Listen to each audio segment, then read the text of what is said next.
Saya pegang atau nggak usah gitu, nggak usah? pegangin aja. Oke, saya lihatnya ke sini. Iya, Iya. boleh. Mas Luki apa kabar nih? Alhamdulillah, mudah-mudahan semuanya terus baik-baik aja. Ya walaupun memang sekarang dikasih cobaan gitu, baru dapat musibah. Ya mudah-mudahan anak yang di rumah dan istri tetap sehat dan kuat. Kronologinya seperti apa sih Mas Luki, boleh diceritain? Ya sebenarnya kalau yang namanya kejadian kayak gitu nggak ada yang mau ya gitu. Saya memang posisi lagi di rumah juga kebetulan. Cuman posisinya nggak ngeliat kejadian. Saya di ruang tamu. Kejadiannya itu di depan kamar mandi. Nah istri lagi tiduran karena lagi hamil di depan TV. Depan TV itu adalah kamar mandi yang biasa anak saya mandi. Nah biasanya kalau habis mandi itu dia tuh emang suka lari-lari. Tapi kecolongannya adalah dia larinya ke arah tangga. Nah biasanya itu tangga tuh ada pintu. Emang kita sengaja pasang pintu ya. Pintu itu kebuka, dia sembunyi di balik pintu. Begitu di balik pintu itu jatuh. Jadi ya saya tidak mau menyalahkan siapapun. Saya tidak mau menyalahkan istri, tidak mau menyalahkan mbak. Saya yang salah karena saya dikasih amanah untuk jagain anak, emang nggak bisa untuk bikin keluarga tuh jadi aman ya, terlebih depan mata kepala sendiri gitu anak bisa jatuh ya. Jadi saya pikir ini pelajaran lah buat saya, orang tua yang masih belajar gitu. Ya mudah-mudahan kedepannya kejadian seperti ini tidak terulang lagi. Buat teman-teman juga yang punya anak, please kasih waktu lah buat semuanya untuk bisa perhatian sama anak, karena ternyata yang kita pikir kita bergantung sama orang yang kerja sama kita tuh udah bisa jaga anak, tapi ternyata kan yang namanya kecelakaan atau kejadian apapun kita nggak pernah tahu. Mas Luki, seketika itu langsung gimana? Mungkin anak menangis atau langsung dibawa ke rumah sakit ke? Iya, kalau nangis anak nangis. Cuman di satu sisi itu memang bukan harapan sih, doanya adalah memang anak tuh nggak apa-apa. Karena yang saya tahu kalau anak diem, kejang-kejang, muntah itu bahaya. Tapi alhamdulillahnya, ya itulah, apapun dari alhamdulillahnya anak saya dia nangis, dia cuma mami, papi sakit. Saya denger itu tuh jatuh, istri teriak, ambil, saya lihat ke bawah, anak udah di bawah. Saya nggak bisa ngomong apa-apa. Mungkin teman-teman pernah ngerasain yang namanya kayak nyawa kita tuh hilang kayak nggak bisa tuh jatuh.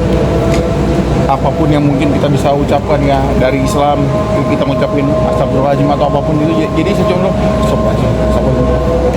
tenangin hati, akhirnya ngomong, udah bawa ke dokter. Istri saya udah teriak-teriak, udah nangis. Saya bilang, udah bawa ke dokter.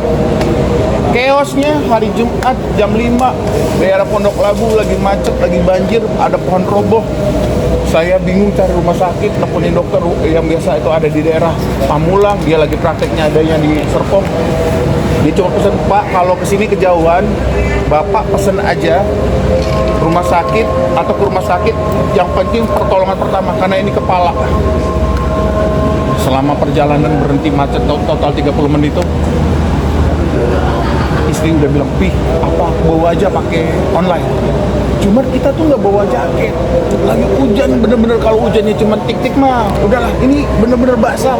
Dan kita nggak pernah tahu itu rumah sakitnya ada nggak alat untuk CT scan MRI gitu.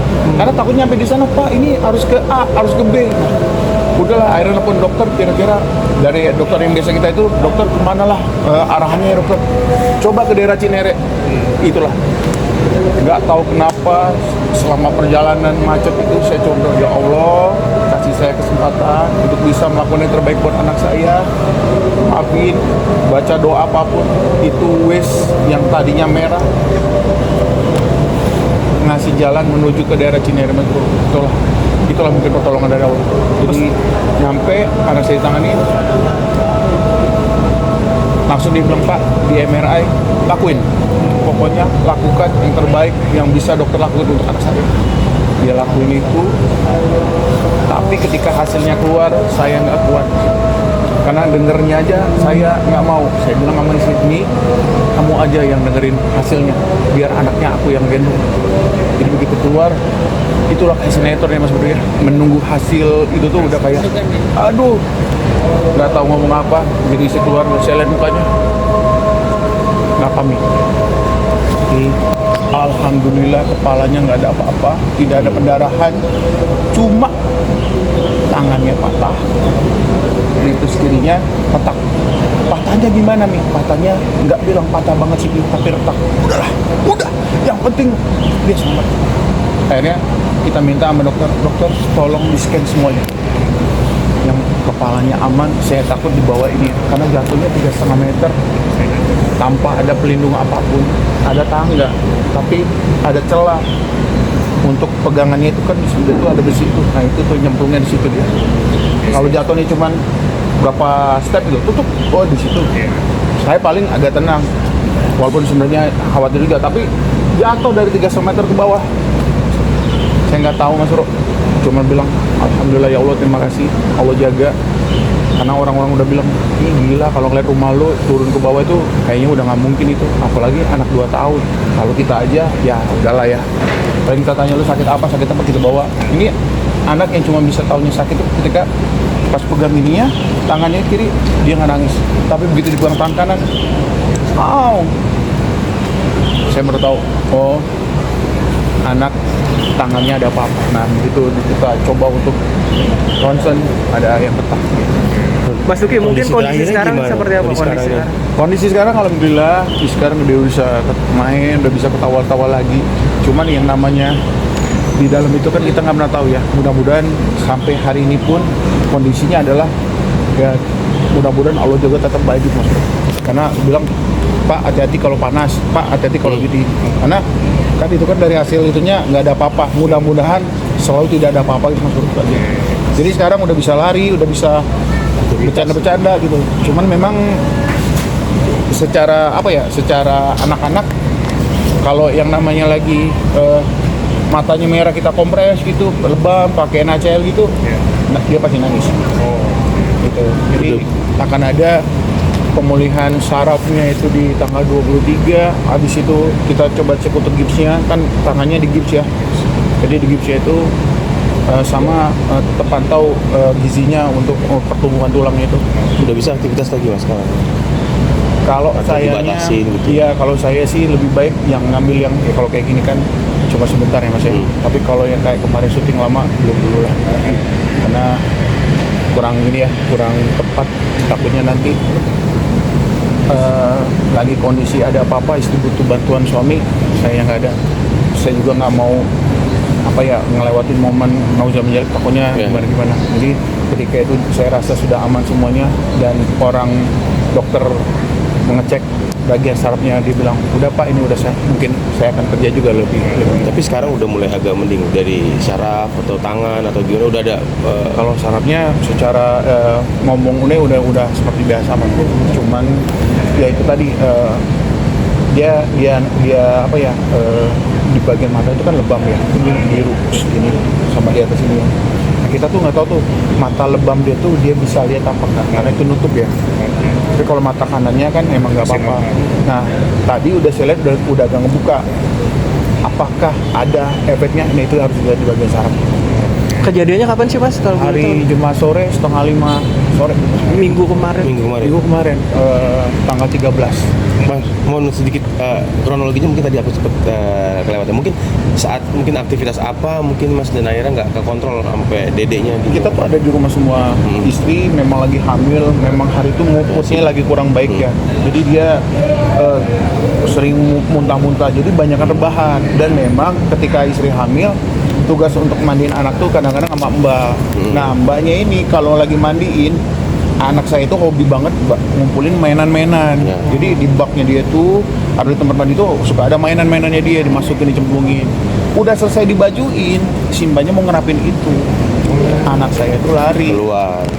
Dia babay, mami babay. Dipikirnya kemana? Isi saya nggak lihat. Begitu dia taunya ke arah tangga. Gitu Mas Bro. Kalau tangga itu alhamdulillah sebenarnya udah ada pinggirannya itu Mas Bro. Cuma ternyata di situ ada celah tuh mungkin ya buat anak kecil lah ya, buat anak kecil masuk ya. Kelobangan begitu tuh, jadi besi ini sama pegangan tuh masih ada space kosong itu ternyata yang saya kecolongannya. Mungkin di rumah pengen dibenerin lagi tangannya itu seperti saya apa? rencana udah nanya sama tukangnya mau saya rubah gitu untuk bagian tangganya, ya memang perlu waktu ya karena kan kalau ngerubah untuk asal aja sayangin mas, tapi sekarang udah ditutup untuk sementara waktu sambil menunggu proses nanti untuk kita akalin untuk ditambahin bahan lagi untuk bisa menghalangin gitu. Itu anak umur berapa mas? Anak umur 2 tahun mas. Oh iya masih aktifnya mas. Lincah banget. Oke, lincah Dari banget. lincahnya. Mas. Kemarin kan alhamdulillah syuting pagi-pagi ambiar itu di hari Jumat minggu lalu. Itu aja di studio diputerin udah kayak room tour Iya, dia. iya. Lagi Belakang. aktifnya ya mas, Iya. saya pengen tahu. Jadi dia pengen tahu lihat apa LED deketin, lihat muka dia di kamera monitor itu dia udah teriak-teriak nama dia sendiri. Nah, jadi ya saya pikir ya namanya anak aktif umur 2 tahun ya Ya laki. udah laki-laki. Kalau istri gimana mas? Kan lagi hamil mas. Itu ngeganggu nggak sih maksudnya? Kalau istri itu ya ini turun tangga aja yang saya liatin. Kalau kita turun tangga tuh kan satu-satu, karena begitu lihat anak jatuh tuh mungkin 3 atau 2 anak tangga tuh dia langsung, tapi kondisinya lagi hamil muda. Kepukul iya, nangis iya, tapi setelah mendengar hasil dari MRI itu tidak ada pendarahan, ya mudah-mudahan sih dengan adanya doa dari teman-teman yang datang, yang jengukin, tetangga-tetangga sama ya keluarga menguatkan, mudah-mudahan sih mentalnya itu, karena doa saya juga mas bro, ketika MRI itu masuk ya baru pertama kali yang lihat anak masuk MRI ya, saya cuma bilang ya Allah berilah pertolongan terbaik buat anak saya, kalaupun memang terjadi apa-apa tolong kuatkan istri saya, karena kan ini mau hidup lagi mas bro. Saya takut mentalnya ya, nauzubillah kalau ada apapun kan mental istri juga harus saya ini. Jadi itu yang membuat mungkin ya doa-doa atau apa ya masukan semangat dari teman-teman tetangga yang datang itu yang membuat istri makin kuat. Hikmahnya apa mas dari kejadian ini mas sebagai kepala rumah tangga? Ya kalau hikmah yang terbaik adalah ini mungkin teguran dari Allah. Saya untuk selaku orang tua apapun yang bisa kita lakukan untuk menjaga keamanan ya lakukanlah. Jangan pernah bergantung sama yang namanya manusia untuk bisa menjaga anak, karena manusia juga punya batasan, mungkin ini mbaknya juga lagi capek atau apapun. Dan saya tidak mau menyalahkan siapapun, saya tidak mau menyalahkan istri saya, tidak mau menyalahkan mbak yang kerja, karena itu adalah murni saya yang lalai. Buat teman-teman juga yang punya anak, tolong sekali lagi jaga anaknya, buah hati kita, karena itu amanah yang harus kita jaga. Jangan sampai setelah terjadi apapun nanti baru yang namanya menyesal. Dan ya mudah-mudahan kita yang beri amanah menjadi orang tua, Allah beri cukupan semuanya, mulai dari ekonomi biar bisa mendidik anak itu sesuai dengan pendidikan apa yang kita mau juga, sama bila waktu buat dia untuk bisa ngobrol. Golden time-nya anak di bawah umur 5 tahun, karena 5 tahun ke atas nanti dia butuh main yang dengan orang lain, nanti waktu sama kita juga akan berkurang. Itu sih mungkin ya buat Iya. teman-teman. Mas tapi ada perubahan nggak sih mas dari sifat atau motorik atau seperti apa gitu anak sendiri mas sekarang ini? Signifikan banget nggak sih mas perubahan? Oh kalau itu sih enggak ya, alhamdulillahnya enggak ada. Saya mantau ini itu masih tetap kalau kita ajak komunikasi, yang penting dia masih baik gitu. Panggil mami, panggil papi, mau apa, mau minum papi, mau makan, iya. Kalau dia teriak iya itu berarti dia mau. Jadi kata-kata yang kemarin-kemarin masih aman. Cuman mungkin yang agak dia trauma adalah dia nggak mau dalam ruangan. Jadi kayak di kamar tuh dia nggak mau. Karena mungkin pada waktu di MRI itu kan masuk ruangan yang gelap ya mas Bro. Dia ada suster yang pakai masker, yang masukin jarum waktu itu. Dia takut. Jadi sebisa apapun kalau dalam ruangan saya buka pintunya biar dia terang, dia nggak takut. Kalaupun dia harus di kamar, itu posisinya dia udah ngantuk banget. Jadi kita sekarang di depan TV itu kita taruh kasur buat dia tidur. Jadi kalau di depan TV sebelahnya ada jendela, di belakangnya banyak orang, jadi dia pikir dia nggak sendirian. Jadi salah satu caranya biar mentalnya tetap bahwa dia nyaman di rumah harus seperti itu. Karena kalau kita taruh dalam ruangan untuk saat ini, papi keluar, dia nunjuk ke pintu, dia nggak mau di kamar itu. Jadi kalau bangun tidur kita tungguin. Saya tahu anak saya itu bangun setengah 6 pagi sampai jam 6. Saya tungguin sampai dia bangun. Begitu dia bangun melek, saya angkat dia. Turunin ke bawah, langsung nyalain TV, nyalain lampu, pokoknya bikin dia nyaman. Itu aja. Mas ada dokumentasi nggak sih Mas, maksudnya saat dibawa foto atau kegiatannya gitu di handphone? Di foto kegiatan. Foto maksudnya Dedek lagi apa gitu fotonya sempat Oh ada, dokumentasi? ada di IG saya Mas Bro, ada. Oh kalau pas di handphone gitu? Iya. Boleh gitu.